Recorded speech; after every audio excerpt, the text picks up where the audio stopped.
Looks like we have both parties connected, so we'll go on the record. This is Van Til versus Van Til, file number 17-17089. The record should reflect that both parties are connected by Zoom.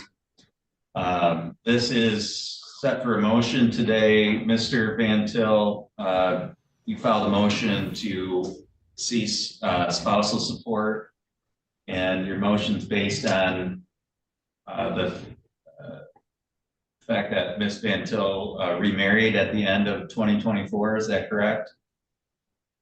Yes. Okay. Ms. Van Til, is that correct? Yes. Okay. Are you contesting the discontinuation of the spousal support? To an extent, I feel that I was pretty generous back in 2021 when I let him off on over. The judge begins a virtual hearing in a divorce case between Mr. Van and Ms. Van, confirming both parties are present on Zoom. The matter before the court is Mr. Van's motion to terminate spousal support, based on the claim that Ms. Van has remarried. The judge asks both parties to confirm the facts, and Ms. Van acknowledges the situation, but does not fully agree with the termination. $12,000 in arrearages at the time. I'm willing to drop down to $500 a month for, let's say, another 3 years. Okay. Mr. Van Til, what's your position on that? No, I disagree. Okay. I All disagree. right. Well, here's the thing. I reviewed the original judgment of divorce, and it does allow for the court to modify spousal support based on a change in circumstances. Ms. Van Til, and frankly, I'm surprised it doesn't contain the language that if you remarry.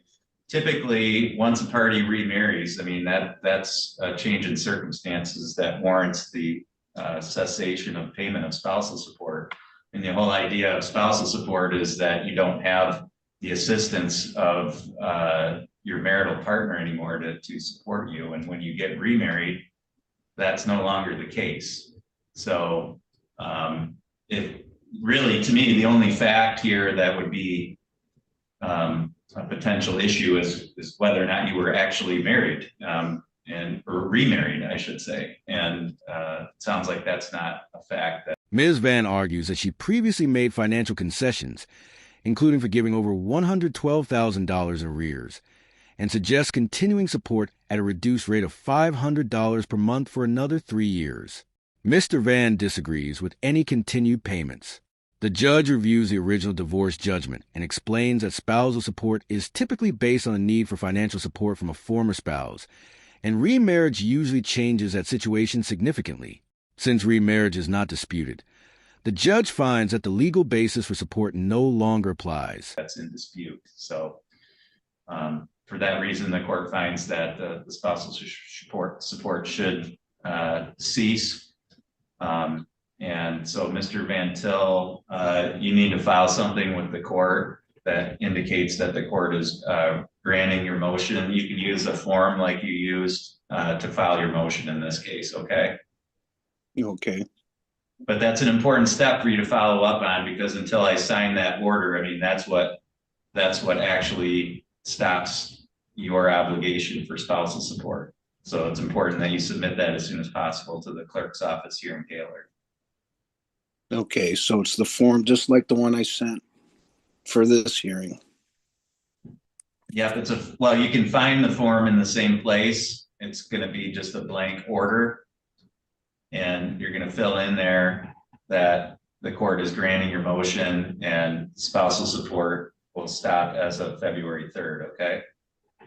Okay. Ms. Van Til, did you have any questions about that? No. Okay. All right. Thank you. That's all for this hearing today. Both parties are free to disconnect at this time. Thank you. The judge rules that spousal support should cease due to the remarriage. Mr. Van is instructed to file the proper order. so the termination becomes official, noting that support does not end until the signed court order is entered.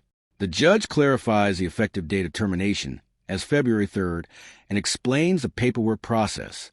With no further questions from Ms. Van, the hearing is concluded and both parties are dismissed from the session.